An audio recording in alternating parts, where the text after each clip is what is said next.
Está no ar o consultório, sejam muito bem-vindos. Perder peso de forma saudável e duradoura é uma luta para muitas pessoas que passam anos e anos em dietas ioiô. No programa desta quarta-feira vamos conhecer uma nova forma de fazer dieta e, acima de tudo, manter esse estilo de vida saudável. Do XL ao S é o nome de um livro, um guia prático, que o vai ajudar a perder peso com saúde e que pretende transformar por completo a sua alimentação. Vamos conhecer dicas essenciais deste livro com a autora Joana Menezes Nunes, médica endocrinologista, e vai poder ligar para fazer as suas perguntas.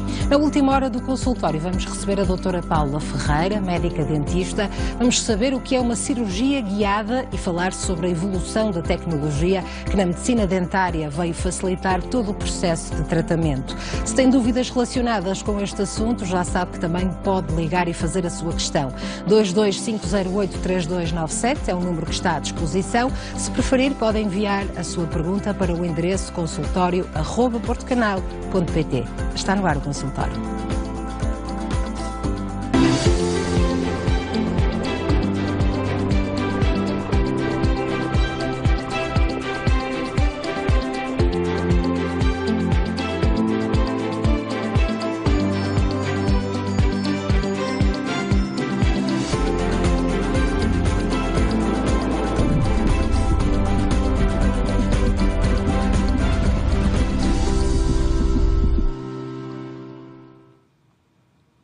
Seja bem-vindo a mais um programa consultório, programa dedicado à sua saúde e bem-estar. Hoje, quarta-feira, já estamos no ar e começamos por falar de um tema muito apetecível no verão, mas a transformação, vamos perceber, não deve ser feita só apenas nesta altura do ano. E por isso não podemos esquecer que os números são assustadores. Mais de 50% dos portugueses têm excesso de peso ou obesidade e nós aqui neste programa apostamos acima de tudo na prevenção.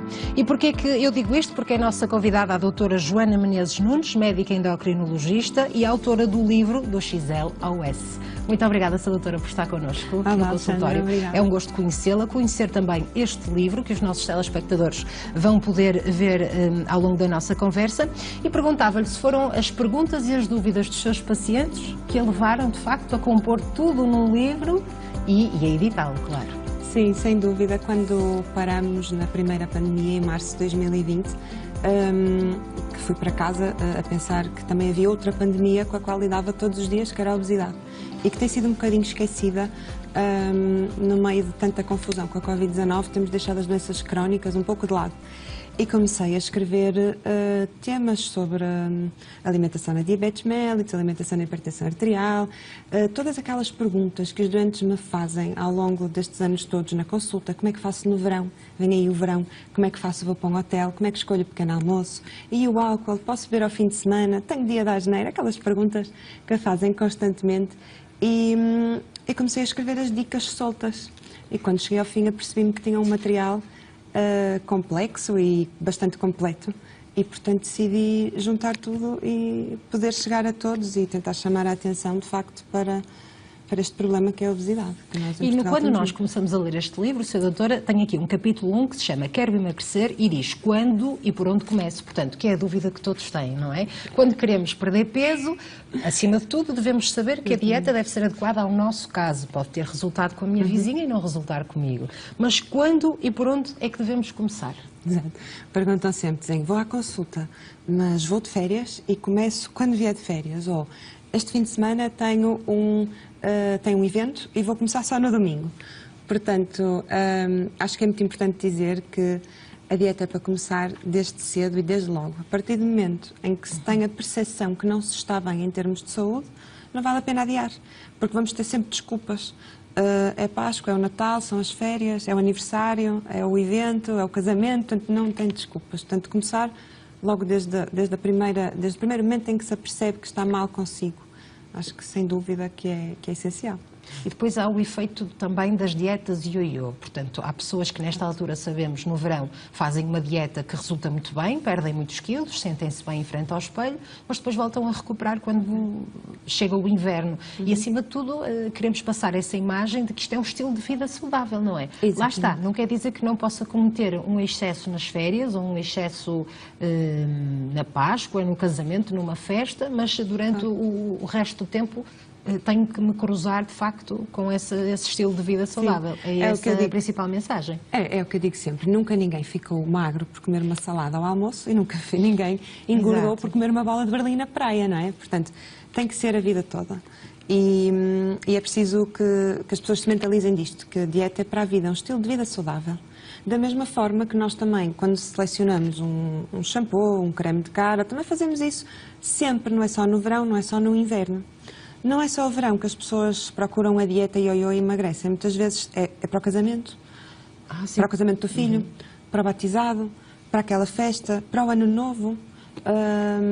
E são objetivos muito curtos e não deve ser esse o objetivo da pessoa. Não deve ser de todo perder peso para um evento a curto prazo. Deve ser perder peso e ser saudável para a vida. Porque toda a gente gosta de ser saudável.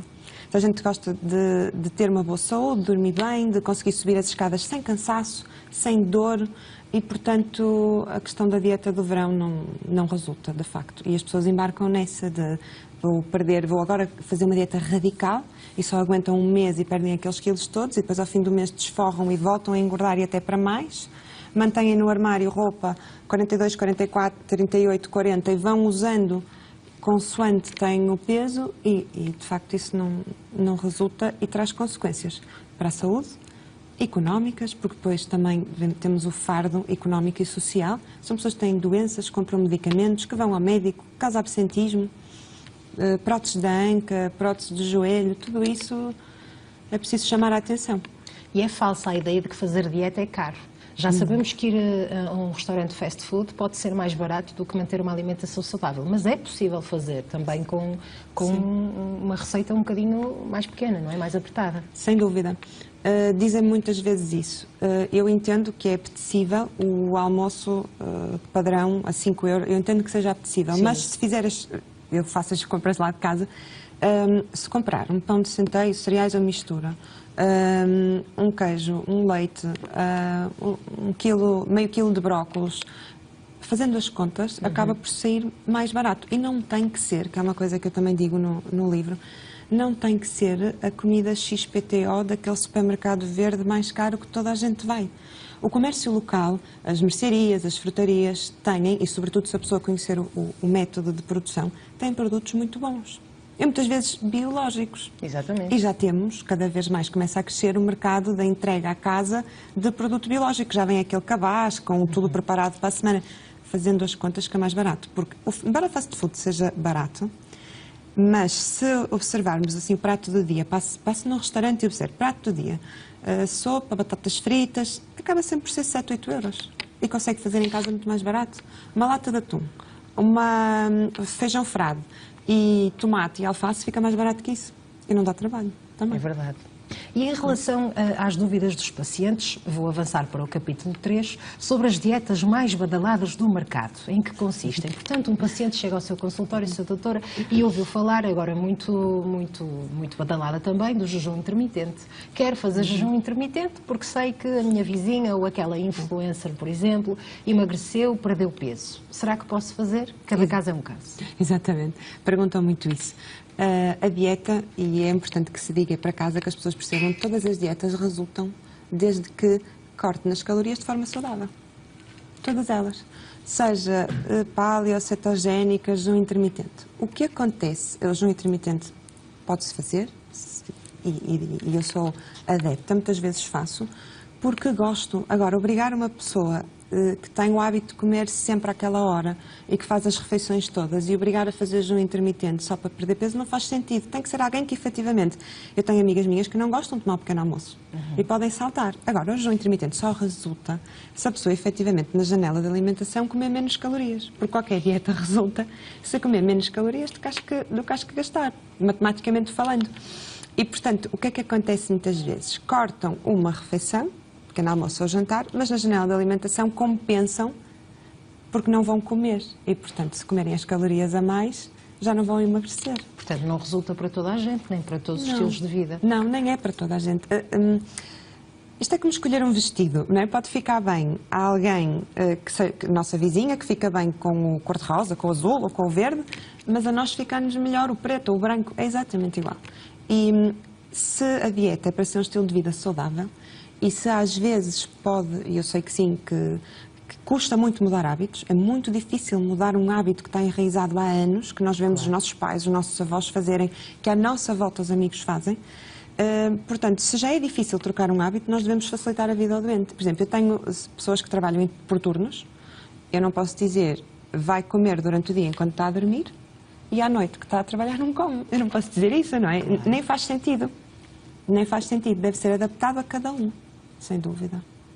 E eu vou tentar encontrar uma resposta também a uma pergunta que sugere aqui no seu livro. Como manter o foco na dieta? Portanto, eu acho que esta é a maior dificuldade, acho que falo pela maioria. Começar a dieta até é fácil, estamos todos motivados, sabemos que não podemos comer açúcar ou não devemos, e depois manter o foco e manter essa alimentação saudável. É difícil? É muito difícil. É muito difícil porque lá tem que se mudar a mentalidade. É preciso que a pessoa perceba que está a fazer uma escolha boa para si. Como eu digo aqui alguns no livro, que gostamos de escolher um bom creme, gostamos de escolher um bom shampoo, gostamos de escolher algo de bom até para a decoração da nossa casa e escolher produtos bons para comer, nós estamos a cuidar do nosso corpo, da nossa saúde. Quer seja da imagem estética, que preocupa muitas mulheres e homens hoje em dia, muitas pessoas, e acho bem, mas acima de tudo a saúde dos órgãos internos. Como é que eu faço com os meus doentes? Inicialmente é difícil e, portanto, os meus doentes têm o meu e-mail. Nós combinamos de 15 em 15 dias, mais ou menos, ou de semana a semana, vão pesando uma vez por semana e vão fazendo aquele registro. E até costumo dizer, em jeito de brincadeira, para pesarem à sexta-feira. Porque como sei que fazem as asneiras ao sábado e ao domingo, se à sexta-feira eu vir que perdi peso na balança, eu sábado e domingo vou-me controlar mais. Agora, se eu perder durante a semana, ao sábado e ao domingo abuso, se eu me pesar na segunda, a balança não saiu do sítio, já desmotivou. Já não vale a pena, já desmotivou. E, portanto, fazer esse registro. Se a pessoa não quiser pesar, porque há muitas pessoas que têm problema com a balança, e a obesidade é uma doença, um perímetro, uma peça de roupa, que a pessoa vai vendo ficar mais larga, estou melhor, e vai usando pelo menos... É motivacional, não é? Exatamente. Também aquele contacto próximo. Não faço consultas nem de longe nem de perto de 15 em 15 dias, que não se justifica no meu caso, como médica endocrinologista. Acho que na nutrição faz sentido, até para motivar o doente numa fase inicial, mas tem aquele contacto por e-mail, que responde, ok, muito bem, parabéns. Também tem que ser curto, não é? São muitos doentes a enviar e-mail, mas eles sabem que eu estou do lado de lá. E se não tiverem perdido, que eu ajudo. E numa fase inicial tem que ser assim. Depois, à medida que a pessoa perde peso, vai ficando motivada, porque se vai sentindo melhor. Não só a imagem no espelho, mas também, como eu digo, dorme melhor. A obesidade dá apneia de sono. A asma, sabemos que a obesidade intensifica as crises de asma, estão melhores. Sobem melhor as escadas. Sentem-se mais confortáveis. Até me lembro de uma senhora que me apareceu na consulta, a primeira consulta, antes das máscaras. Ia toda de preto, e depois na segunda consulta já levava um batonzinho vermelho. Portanto, a autoestima.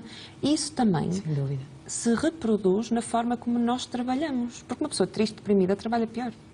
Vai trabalhar pior, tem piores relações em casa, com os amigos, com a família. Claro. Uma pessoa com o humor em alta sente-se muito melhor.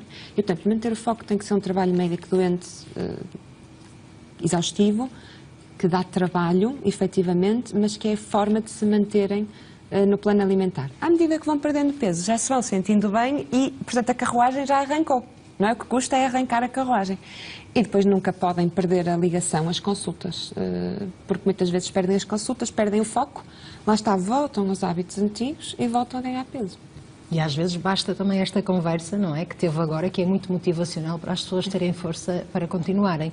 Importante também beber muita água, explica aqui no seu livro, a importância da água, da proteína e a importância do sono. Não é por dormir menos e estar mais tempo ativa que vou emagrecer mais depressa, pelo contrário, o meu corpo também precisa de descansar. Exatamente. Durante a noite ocorrem processos de reparação celular e muscular, e que são muito importantes, não só em termos de saúde física, mas também mental. O nosso cérebro tem que descansar. Uma privação de 2 horas de sono consecutivamente está provado que dá mais vontade de comer, mais ímpeto. O que faz sentido, porque se eu não tiver a energia, se não tiver a bateria recarregada por completo durante a noite, eu no dia seguinte vou precisar de energia.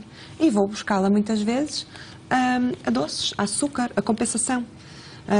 Porque não descansei, não tenho nada a descansar, portanto vou buscar a energia e a alimentação. O sono interfere imenso com a perda de peso e nós temos em Portugal imensa insónia e muitas pessoas que tomam benzodiazepinas para dormir E também é outro tema que eu acho que para a área específica de sono deveria ser abordada. A importância da água, nós somos água, não é? Nós somos sobretudo água e não é preciso, isto é muito importante que se diga, não deve ter sede para beber água. Sede significa já que tem um mecanismo de desidratação, portanto já está desidratado e o organismo já está a dizer preciso beber. É importante que vá bebendo água. Para aquelas pessoas que não têm o hábito de beber água, eu digo sempre, tem duas hipóteses. Ou antes das refeições, ou num intervalo, uma garrafa de água, um copo de água, bebe tudo de shot. Ou então, calendariza, coloca alarmes no telemóvel, lembretes. Já há aplicações interessantes com lembretes para beber água. Também quando me dizem não gosto de água, não aprecio água que não tem paladar, juntar especiarias, fazer chá também é água sem açúcar, não é? Chá pode ser os de aromas, maçã canela, quente, frio, no verão, no inverno. Tanto faz, o que interessa é que hidrate. Sem a questão de ter sede, porque sede significa já que a pessoa já está a desidratar. A nossa hipófise já nos está a dizer, estás sem água, tens que beber. E depois é uma questão de hábito. Uma questão de depois hábito. quase que a pessoa se habitua a não estar sem beber água, não é? Completamente. É uma mudança. A pele fica melhor, quanto mais bebe. Ao contrário do que as pessoas dizem, eu não posso beber água, faço retenção de líquidos. É o contrário, quanto mais beber, mais estimula a diurese, portanto o facto de eliminar água pela urina, tanto melhor para a retenção de líquidos. E ajuda também a emagrecer nestes casos. Ajuda porque a água não tem calorias e, portanto, imagine se beber assim um copo de água grande antes do almoço, aquilo ocupa espaço no estômago. Portanto, é que é a questão da sopa. Quando for comer também tem menos espaço. E se a pessoa estiver sempre a beber água, tem menos fome, efetivamente, porque vai ocupando espaço. Mas não é milagroso, a pessoa não pode dizer que beber água que emagrece. Claro, porque a água não tem propriedade nenhuma que emagreça, muito menos água com limão, não é? Como dizem as pessoas. E é preciso ter cuidado com isso, porque o limão desgasta o esmalte dentário e muitas vezes, pela acidez, não se deve abusar de todo, ou pelo menos beber de palhinha. Isso é importante. Poderia ajudar. Isso leva-me a fazer uma questão sobre a quantidade daquilo que nós comemos, portanto, a comida. Para quem come sopa, neste caso, ou para quem come saladas, por exemplo, se for numa primeira fase da dieta, e eu posso comer salada, achar que estou a fazer bem, mas se comer um prato enorme de salada, vou estar na mesma a fazer mal ao meu organismo. E a quantidade é um bocadinho duvidosa. Nós estávamos a falar antes do programa começar, que até parece que o tamanho dos pratos, da refeição normal, aumentou. Portanto, o que nos faz a ideia de que estamos a comer o essencial e não, parece que estamos a comer muito mais. Sem dúvida, era o que estávamos aqui a falar há pouco. Eu tenho uns pratos do antigamente, do nosso serviço português Vista Alegre, cujo tamanho parecem os pratos de sobremesa. Portanto, a ração era mais pequena e nós vemos isso. Então, nos Estados Unidos, que é tudo XL, XXL, os tamanhos são assustadores. E, portanto, se eu comer em dobro, as calorias são em dobro, já não vou emagrecer. A propósito da salada, é muito importante perceber que salada é saudável, mas se a pessoa colocar molhos, frutos secos, sementes, feijão, massa, ovo, atum, se puser proteínas, hidratos, oleaginosas em excesso, apesar de ser saudável, as calorias saudáveis também contam, que é uma parte que está no capítulo, precisamente isso. O mel é saudável, a açaí é saudável, granola, fruto, tudo é saudável, mas para perder peso, efetivamente, tem que cortar nas calorias que coma. Essa é que é... Normalmente é difícil educar as pessoas a diminuir essa quantidade para manterem a dieta?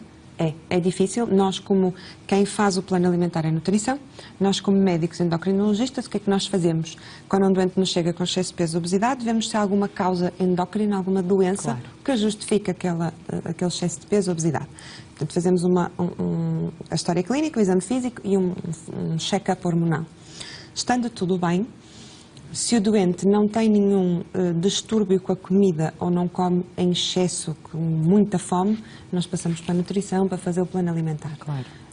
Se, pelo contrário, comer por impulso, por ansiedade, porque está triste, porque tem muita fome, existem fármacos no mercado, que é o que nós fazemos, para tratar esses doentes. E colocamos esses fármacos para tratar os doentes, para tirar o apetite, ou para controlar a relação que têm com a comida, porque há pessoas que comem porque estão tristes, há pessoas que comem por impulso, por ansiedade, como mecanismo de escape, como mecanismo de fuga, como o tabaco, é exatamente igual.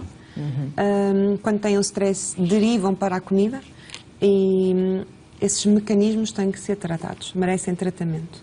ou pessoas com 130, 140, 150 quilos que têm efetivamente muito apetite, e atenção que há muita doença que não está rotulada como doença. Nós temos imensos genes identificados com propensão para aumentar de peso e ter mais apetite. Era aí precisamente que eu queria chegar. Ora, pessoas que fazem dieta a vida toda e que nunca fizeram esse acompanhamento, no caso com uma médica endocrinologista, para perceber que têm um problema que as impede de emagrecer. Quais são as doenças mais comuns, Sr. Doutor? A doença mais comum é o hipotiroidismo, portanto pedimos a função tiroideia, e o hipercortisolismo, que é a doença de Cushing, uma produção, ou síndrome, depende do local onde estivermos a falar, que há uma produção exagerada de uma hormona que é o cortisol. São os mais frequentes.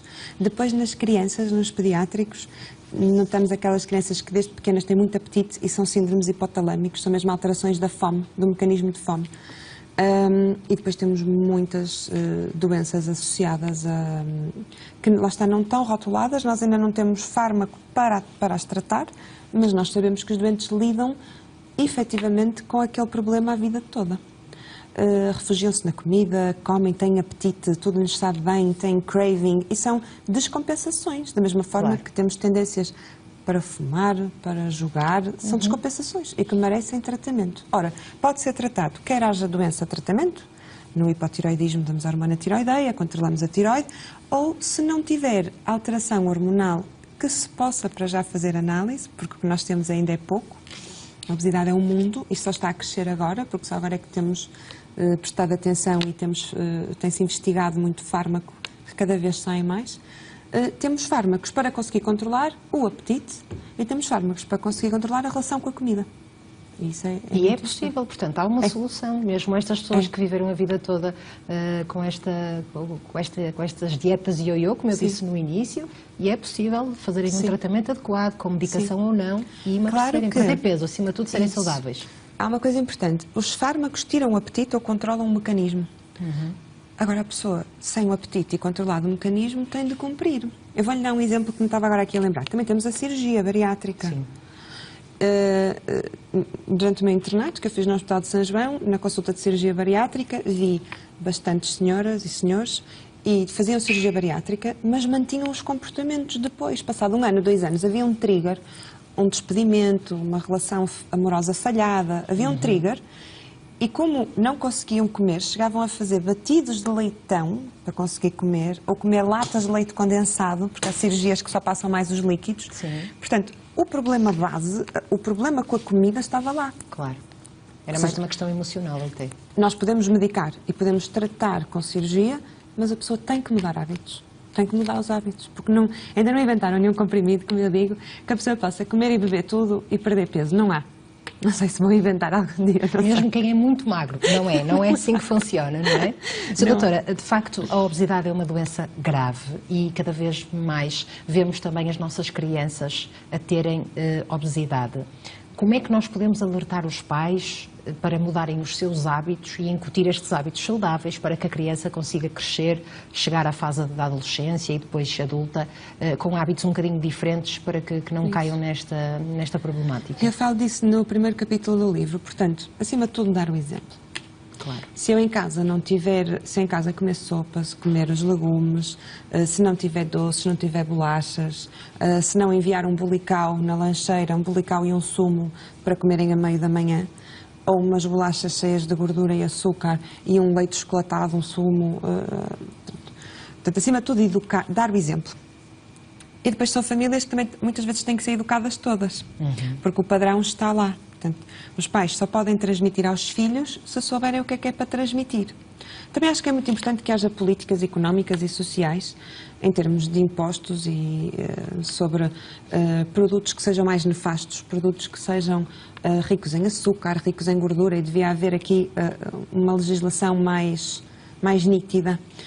Dever-se-ia mudar a alimentação em cantinas, mas também há uma coisa interessante, que no outro dia uma senhora que é minha doente, que é professora, que trabalha numa escola, me disse que era bife com arroz e havia batatas fritas, e acho que o menino não quis o arroz e quis servir mais batatas fritas, e na escola disseram que não, que era aquele o limite, e os pais foram reclamar no dia seguinte a dizer que o filho queria comer e que não lhe deram as batatas fritas que ele queria. Portanto, se nós não mudarmos a mentalidade dos pais, não conseguimos incutir nos filhos. Claro.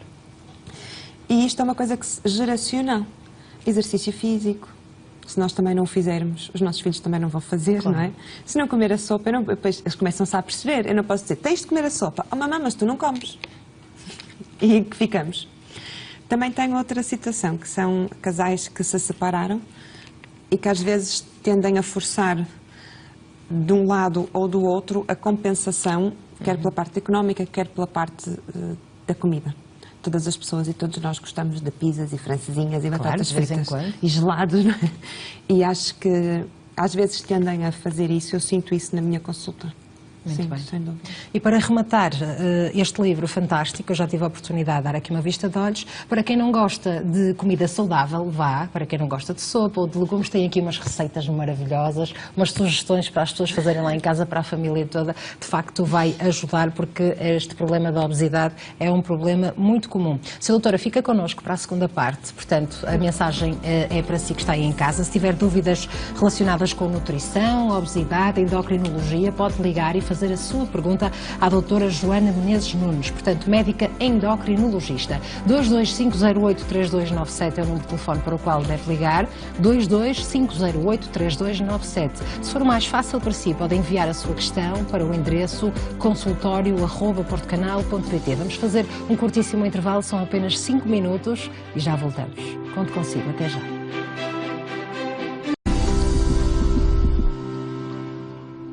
Está no ar a segunda parte do consultório, o programa dedicado à sua saúde, bem-estar e, acima de tudo, prevenção. Estivemos na primeira meia hora a conhecer este livro, do XL ao S, um guia prático que o vai ensinar a transformar, de facto, a sua alimentação, a perder peso e, acima de tudo, a manter um estilo de vida saudável. Estamos aqui com a autora do livro e médica endocrinologista, a doutora Joana Menezes Nunes, a quem agradeço a presença, muito obrigada. Disponível agora para ouvir a sua questão. Se tiver dúvidas relacionadas com nutrição, obesidade e também endocrinologia, esta especialidade, pode ligar e fazer a sua pergunta. O número de telefone é o 22508-3297, 22508-3297, ou se for mais fácil para si, mais cómodo, pode enviar um e-mail para o endereço consultório@portocanal.pt. Se a doutora se me permite, vamos abrir as portas do nosso consultório e ouvir então a primeira telespectadora, Alice Álvares, liga de Viana do Castelo e tem 79 anos. Bem-vinda ao consultório. Olá, Alice, está-me a ouvir? Estou sim, obrigada, estou a ouvir bem. Bem-vinda. Obrigada. Pode fazer a sua pergunta. Ora, a minha pergunta é a seguinte. Eu tenho uma doença grave de fibrose pulmonar, de maneira que estou há 3 anos a tomar cortisona, embora cada vez seja uma dose mais fraca, não é? E desde essa altura eu comecei a ficar, não é gorda, inchada, dá-me ideia, olha, para mim vejo uma obesa e tenho muito cuidado com a alimentação. Ao mesmo tempo também tenho um problema de tiroide. Estou a ser medicada com Eutirox 88. Sim. Não sei se estou a ser bem medicada, se precisarei de tomar algum medicamento, embora eu já tome bastante medicamentos, mas gostava que a doutora Joana Menezes Nunes me dissesse se eu podia tomar outro medicamento que me viesse aliviar um bocadinho este stress, porque eu ando muito estressada, porque cada vez que me visto, sinto-me que a roupa cada vez está mais apertada. Muito bem. Era só isso, agradeço. Muito obrigada pelo seu testemunho, Alice. Vamos ouvir a sua doutora. Muito obrigada. Obrigada. Olá, boa tarde. Uma pergunta muito pertinente e há aqui 3 pontos que temos que abordar. O hipotiroidismo é uma doença independente da foi abaixo. Não, mas posso continuar. Vamos pedir à Alice. A Alice continua a ouvir pelo televisor. O hipotiroidismo é preciso ver nas análises se a análise da tiroide, a TSH, está normal. Se a TSH estiver normal, é para manter a dose que está a fazer. Relativamente ao corticoide, sim, os corticoides, quando tomados em excesso, mas são essenciais para tratar a outra doença, dão um aumento, lá está, o tal Cushing, neste caso iatrogénico, porque é feito por uma medicação que estamos a tomar, que é propositada para tratar outra doença, e dão um aumento de peso, retenção hídrica, até aumentam as tensões. O que é que devemos fazer nesta parte? De acordo com outra doença, o desmame progressivo do corticoide, até conseguirmos ter a outra doença controlada e conseguirmos libertar o organismo desse excesso de cortisona, para conseguir perder peso.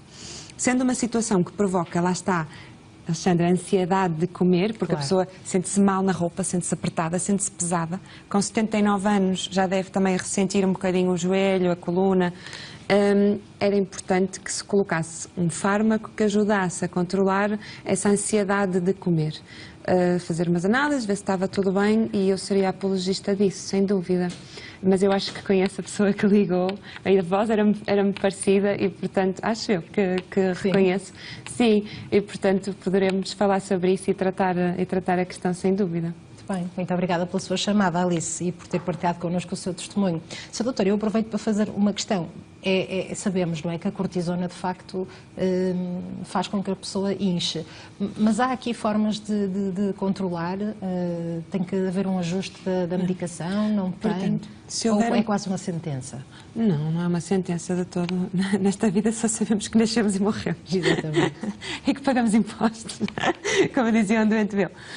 Portanto, se é preciso tomar um determinado tipo de corticoide para tratar uma doença, nós temos de tomar o corticoide para tratar aquela doença, porque é importante que aquela doença fique controlada. Um efeito lateral dos corticoides é o aumento de peso, o aumento da retenção, há muitos líquidos retidos, o aumento das tensões arteriais, a predisposição para a diabetes. E, portanto, o que é que podemos fazer? Estilo de vida, estilo de vida, estilo de vida, e colocar fármacos que ajudem a controlar o apetite e que ajudem efetivamente o doente, por exemplo, neste caso, que está a comer por impulso de ansiedade, um fármaco que lhe ajude a tirar este impulso de ansiedade de comer. Porque não é por ter que fazer corticoide para tratar aquela doença que tem que o fazer, que também vamos deixar que a pessoa fique obesa, com hipertensão, com dislipidemia, com apneia de sono, 79 anos para uma prótese, para cair, fazer uma fratura de colo do fémur, desequilibrar-se. Portanto, depois é tudo uma bolinha de neve. Por isso é possível. Muito bem. Muito obrigada, Alice, pela sua chamada mais uma vez. Vamos ouvir a próxima telespectadora. Chama-se Maria Silva e liga de Lisboa. Bem-vinda. Estou sim, Maria. Estamos a ouvi-la. Pode fazer a sua pergunta. Eu não estou ligado a Lisboa, estou ligado a Seixal, distrito de Setúbal. Seixal. É diferente. E como é que está o Seixal hoje? Está ótimo. Está bom tempo no Seixal? Graças a Deus está. Oh, não podemos dizer o mesmo. Mas pronto. Está calorzinho, está mesmo muito bom. Que bom, ainda bem, Maria. Pode fazer a sua pergunta. Está ótimo, Seixal está ótimo. Eu moro em Miratejo, que é, pronto, pertence ao Seixal, freguesia de Correios. Muito bem. Maria, vai ter que me ouvir pelo telefone e não pela televisão, está bem? Eu estou a ouvir pelo telefone. Pronto, então esqueça o televisor e ouça-me pelo telefone. Pode fazer a sua pergunta à doutora Joana. Eu estou a ouvir pelo telefone. A minha pergunta é a seguinte, pronto. Bom. A minha questão é a seguinte, eu, pronto, sofro de várias patologias, entre elas a tensão arterial e não só. Só que houve uma das alturas que eu tive que fazer umas análises e foi-me detectado hipotireoidismo. Pronto, fiz vários exames e entre elas uma biópsia. Só que quando fui para ser operada, tiraram uma glândula salivar e não a tireoide. Pronto, eu neste momento não tenho saliva, tenho assim vários problemas e agora há uns dias para cá há uns meses para cá comecei a engordar. Não sei o que é que se pode fazer. Vamos ouvir a senhora doutora. Muito obrigada, Maria, pela sua chamada. Obrigada. Olá, obrigada pela pergunta, muito pertinente e, mais uma vez, eu gosto de falar ordenadamente e vamos separar aqui conceitos. Portanto, hipotireoidismo é diagnosticado no sangue quando a hormona tireoideia não está a ser produzida suficiente para o seu organismo. E sim, merece tratamento, nós damos a hormona tireoideia de fora, que vamos ajustando, a levotiroxina, que vamos ajustando a dose de acordo com as análises, com a tal TSH, que há pouco eu falei, que é uma análise de sangue que nos aparece no relatório analítico. O hipotireoidismo, sim, dá tendência para aumento de peso, mas a partir do momento em que tenha a tireoide, a análise da tireoide normal, portanto a TSH normal, é preciso perder aquele peso que ganhou e isso muitas vezes é difícil. Outra questão são os nódulos na tireoide. Isso é visto através da ecografia. Se algum nódulo for suspeito ou for grande, fazemos uma biópsia para saber se o nódulo é bom, benigno ou mau, maligno ou suspeito. Se ele for mau, maligno, suspeito, tenha indicação para cirurgia. Se bem que hoje em dia já temos situações de nódulos maus suspeitos que mantemos vigilância e optamos por não operar. Portanto, a ciência evolui. Relativamente à cirurgia procedida, à falta de saliva, a única coisa que eu posso dar uma dica é que tente comer sempre moles, purés, porque a saliva é essencial para os sólidos. Ora, se eu não tiver saliva, vai ser mais difícil engolir, deglutir. Portanto, opte mais pelos purés, pelas sopas. Relativamente ao aumento de peso dos últimos tempos, é preciso ver, análises. Tiroide está normal, a dose é suficiente. Às vezes, e isto acontece muitas vezes, a dose da hormona tiroideia é feita ao peso. Portanto, quando eu aumento muito de peso, é necessário mais dose. Pode ser que a dose não esteja adequada. Portanto, ponto número 1, fazer análises, a TSH, e ver se a análise da tiroide está normal. Se a análise da tiroide estiver normal, poderão existir outras causas que estejam a fazer aumentar de peso, nomeadamente este sedentarismo da Covid-19, estamos mais por casa, se calhar comemos mais, andamos menos e, portanto, depois aí é preciso fazer o resto da investigação. Espero que tenha ajudado. Muito obrigada pela sua questão. Sra. Doutora, vou-lhe fazer mais uma questão também. Neste caso, chega-nos por e-mail. A telespectadora Ana Rosa, vou ler, diz o seguinte: muito boa tarde. Um excelente programa, consultório onde tenho aprendido muito. Muito obrigada pelas suas palavras. A minha questão para o tema de hoje, do livro do XL ao S, é a seguinte: existe alguma base científica para a dieta de acordo com o tipo de sangue? Muita saúde para todos. Atentamente, Ana. Muito obrigada pela sua questão, Ana. Olá, Ana, obrigada pela questão. Sim, tem-se falado, é como eu digo, esta obesidade ainda sabemos pouco. Tem-se falado de uma dieta de acordo com o tipo sanguíneo, tem-se falado de fazer a dieta. Já há uns estudos que se fazem genéticos para saber se a pessoa deve comer mais hidratos, menos hidratos, mais proteína. Portanto, isto cada vez está a avançar mais. Se nós tivéssemos esta conversa daqui a 2 anos, teríamos muito mais certezas. Claro. Para já, não há nenhum ensaio clínico randomizado, bem feito, ocultado, que me diga assim: sim, para o grupo sanguíneo, eu sou O positivo, por exemplo, para o grupo sanguíneo O, deve comer assim, assado, cozido, em bom português. Para o grupo sanguíneo A, deve comer de outra forma. Ainda não conseguimos dizer isso. Fala-se muito em dieta para grupo sanguíneo e eu acho que o grande boom até nem é esse, são os testes genéticos da alimentação. Eu já tenho recebido até testes feitos lá fora, já recebi da Dinamarca e da Alemanha. Os da Alemanha tive um bocado de dificuldade em interpretar, tive de pedir a alguém que me traduzisse, mas já recebi os testes genéticos e que dizem que para este doente o ideal será fazer, e isto é ótimo para um nutricionista, não para nós endocrinologistas, como disse, não fazemos plano alimentar, a nossa parte é da doença, é da medicação, 50% de hidratos, 22, 23 de proteína. E isto é um grande avanço. E cada vez vamos saber mais. Ainda não conseguimos dar resposta a essa pergunta, mas estamos no bom caminho. E evoluímos de uma forma que, de Exatamente. facto, se calhar em menos de 2 anos vamos saber mais sobre isso. Muito obrigada pela sua questão. Sra. Doutora, vamos ouvir mais uma telespectadora, desta vez liga da Covilhã, Natália Bernardo, tem 54 anos. Bem-vinda. Muito boa tarde, Sra. Doutora. Antes de mais, os meus parabéns pelo vosso programa, porque é extremamente benéfico, dada a situação em que vivemos atualmente. Muito obrigada. A minha questão prende-se com o seguinte: a minha filha tem 22 anos, tem excesso de peso, e, entretanto, verificou-se agora que tem os níveis da prolactina muito elevados. Já temos um TAC marcado para a hipófise.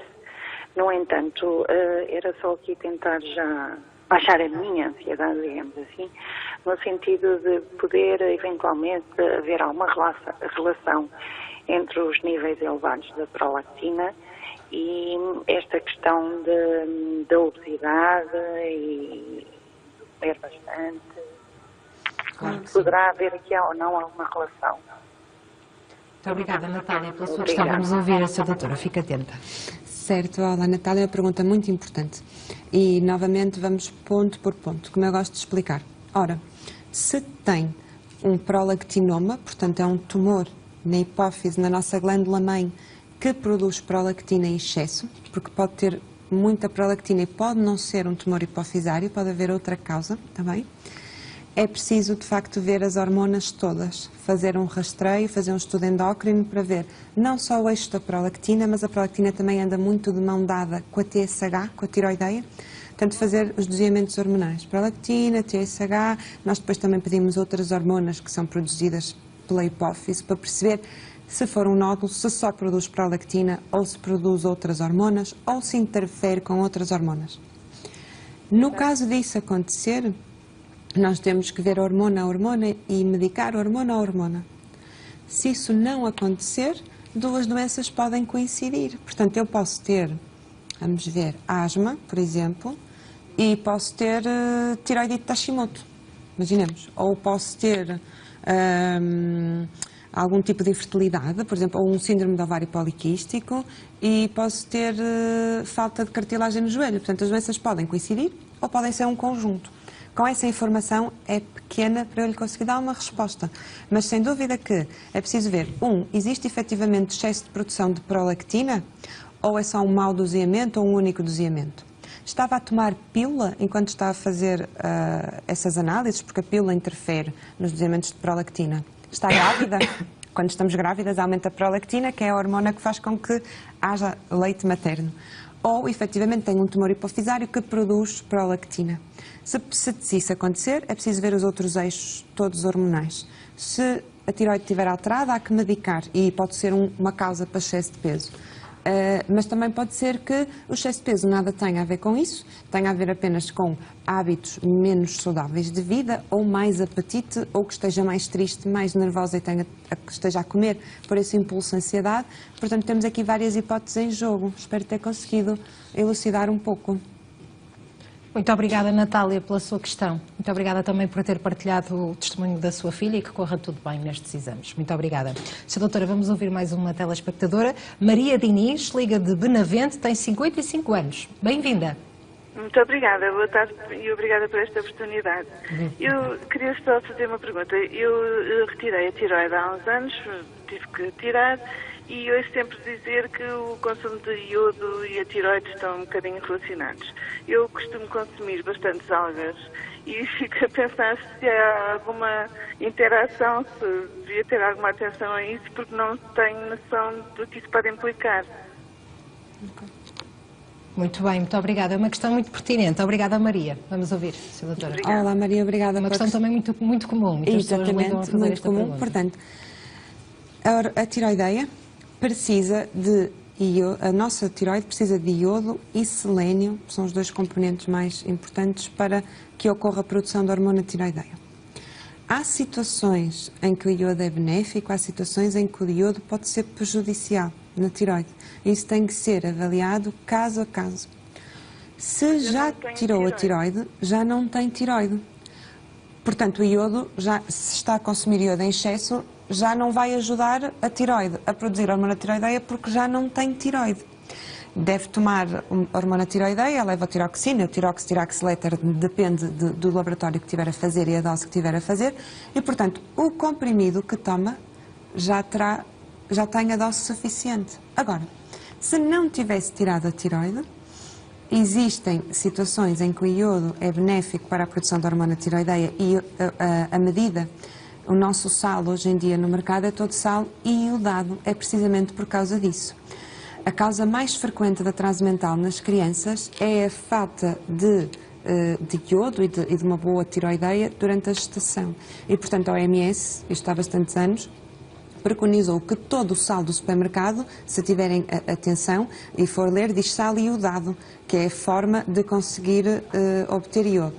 Claro que pelas algas, ou alguns alimentos, por exemplo o nabo, ou dependendo do subsolo, se for um subsolo mais rico nesse componente, também podem fazer um aporte de iodo. Contudo, é preciso ser avaliado caso a caso. As vitaminas da grávida, as habituais, para quem não tem doença de tiroide, têm todas o iodo, os 200 microgramas preconizados, mas há situações em que a mulher que tem tiroide não deve fazer iodo. E existem outras vitaminas que são sem iodo. Portanto, o iodo é importante para a tiroide. No seu caso, que já não tem tiroide, a hormona tiroideia do seu organismo é a que toma. Está bem? Portanto, é importante esclarecer isso. Portanto, e o iodo não é prejudicial? O iodo pode ser prejudicial se tivesse tiroide ou alguma doença tiroideia que ele fosse prejudicial. Não deve sobrecarregar de iodo nem nenhum outro componente, mercúrio, selênio, proteína, etc., porque componentes em excesso podem dar sobrecarga, sobretudo renal. Mas o iodo sim é saudável, agora não é para todas as pessoas, mais uma vez. Por exemplo, se tivesse uma doença de Graves, um hipertiroidismo, não poderia tomar iodo. E o comprimido que toma, a levotiroxina, é tetraiodotironina. São 4 moléculas de iodo ligadas à outra. Portanto, o comprimido que toma já é suficiente. Fazer essa sobrecarga com algas a mais porque acha que vai beneficiar, não é verdade, porque já não tem tiroide. Já não vai beneficiar a sua tiroide de trabalhar. Portanto, o seu organismo já depende do comprimido que é a tetraiodotironina, que se a dose estiver adequada, portanto, se a hormona TSH estiver normal, não faz sentido, pode fazê-lo, mas não faz sentido estar a tomar em excesso, percebe? Muito obrigada. Eu espero não tomar em excesso. Eu apanho no escondimento algumas comidas com algas. É só isso. Muito bem, mas ficou aqui então a explicação, Maria. Muito obrigada pela sua chamada. Muito obrigada. Um bom dia para si, muito obrigada. Sra. Doutora, temos ainda uns minutos, vamos ouvir mais uma telespectadora. Maria Rocha, Liga do Porto, tem 71 anos. Bem-vinda ao consultório. Olá, como está? Boa tarde. Olá, estamos bem, obrigada. Para as duas meninas. Sra. Doutora, eu tinha uma questão. Eu tomo omeprazol porque tenho H. pylori. Simplesmente o meu médico diz-me para tomar sempre e eu não tomo, só em casos de crise. Tenho uma pessoa na família em que tem problemas de absorção de ferro e é hematologista, que eu creio que é assim que se chama a especialidade, manda tomar essa pessoa o omeprazol por sistema. E eu fiquei um bocadinho alarmada, porque se o meu médico me diz que não é para tomar sempre, sou em crise, essa pessoa é correto, quer dizer, é correto, se a médica, a pessoa que é diz-me, não, mas tu não és médica, a médica é que me mandou. E eu fiquei assim um bocadinho confusa. Muito bem, muito obrigada, Maria. É uma questão também pertinente, Sra. Doutora. Olá, Maria, eu gostava de poder ajudar, mas omeprazol, gastro, isso é gastroenterologia, Helicobacter pylori. Quem trata isso é a especialidade de gastroenterologia. Eu sou endocrinologista, não é? Exato, eu fiz confusão. Aquilo que sei da minha prática clínica, do que me lembro da faculdade, é que sim, o inibidor da bomba de prótons deve ser tomado em jejum. Mas sei que há situações também em que se toma, por exemplo, ao deitar. Portanto, isso deve ser visto com a sua médica da forma como me medicou. Eu gostava de poder ajudar, mas não consigo. Mas prometo, Maria, trazermos cá a especialidade certa para ajudar. Está bem? Ok, muito obrigada. Fique desse lado e faça a pergunta da próxima vez que vamos ajudá-la, de certeza. Obrigada pela sua questão. Muito obrigada eu, então. Com licença. Obrigada. Continuação. Sra. Doutora, aproveito e vou ler mais um e-mail de um telespectador que diz o seguinte. Muito boa tarde. Gostava de fazer uma pergunta à doutora Joana. Sozinho neste caso, consigo seguir uma dieta, mas quando estou em família é impossível seguir essa dieta. O que é que devo fazer? Porque não quero que façam 2 refeições diferentes por minha causa. Muito obrigada, atentamente, André Lopes. Muito obrigada, André, pela sua questão. Olá, André, muito obrigada por essa pergunta. É fundamental. Aliás, eu tenho um capítulo no livro que é como articular a sua dieta com a sua família. Ora, número 1, não existe dieta saudável para uns nem para outros. A dieta saudável devia ser igual para todos. Portanto, lá em casa é aquilo que nós falávamos, é preciso mudar os hábitos. Ora, se, imaginemos, vai jantar ou almoçar com os familiares e sistematicamente são fritos, folhados, comidas pesadas, comidas não saudáveis, não é o André que está errado. São as outras pessoas que estão erradas. Uma vez por outra pode-se fazer, como eu dizia, ninguém engordou por comer uma bola de Berlim, ninguém emagreceu por comer uma salada. Mas esses comportamentos estão errados, não só para o peso, para as tensões arteriais, para a diabetes, etc. Como é que eu ajudo os meus doentes a contornar essa questão? Ponto número 1, educação para a saúde, tentar fazer chegar a mensagem em casa que a mãe, o pai, se calhar isso não é saudável, podíamos fazer umas batatas cozidas com pescada, podíamos fazer um arroz branco, um arroz selvagem, o que preferir, um basmati, e aqui uns bifes grelhados, vamos fazer uma salada, vamos fazer uma sopa. Educação para a saúde. Segundo, a comida. quando assim for, e se sistematicamente não conseguir ir contra a maré, que às vezes é difícil remar contra a maré, o conselho que eu dou é dizer que efetivamente que tem o direito de estar em dieta, é a sua opção, que não é dieta para ser mal vista, eu estou a comer de forma saudável e eu gostava que respeitassem os meus hábitos. Ou vocês fazem, ou eu posso trazer, ou podemos da próxima vez fazer em minha casa e eu faço e vocês vão provar e vão gostar, porque comer bem e saudável não tem que ser comer, como eu digo, desinchar a vida, não tem que ser os legumes cozidos, nem o bife de frango grelhado, não. Por isso é que eu pus aquele capítulo de alguns exemplos de comidas boas, saudáveis, que pode comer. Está bem? Isso é muito frequente. E depois também há outra questão, que é, não estás a comer, não comes nada, come mais um bocadinho. E estão a pôr imensas, porque nós portugueses temos essa coisa do bem receber. Hábito, claro. Nós fazemos repetir. A minha avó dizia-me sempre, filha, o que engorda é o que fica na travessa. Dizia-me sempre para não repetir, o que engorda é o que fica na travessa. Mal do que sobrar. Mas nós temos muito essa coisa portuguesa de encher o prato e querer. Nós recebemos bem fazendo com que os outros comam. E é sempre um deleite. São sempre, nós aqui no Natal são 1500 sobremesas e isso é uma cultura muito portuguesa. Daí lá está, mudar hábitos. Acima de tudo, André, não se sinta mal por dizer que está a ter um plano saudável de vida, de estilo de vida saudável, porque quer viver melhor. Está bem? Isso é muito importante. E muito obrigada, André, pela sua questão, que de facto é muito pertinente e muitas famílias devem passar por este testemunho.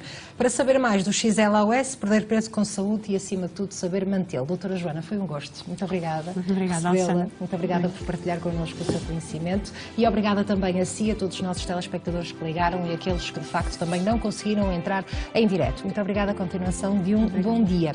Nós vamos seguir em frente neste programa. Na última hora do consultório vamos receber a doutora Paula Ferreira, médica dentista. Vamos saber o que é uma cirurgia guiada e falar sobre a evolução da tecnologia que na medicina dentária também veio facilitar todo o processo de tratamento. Isto na última hora, onde também vai poder ligar e fazer a sua questão. Já voltamos. Até já.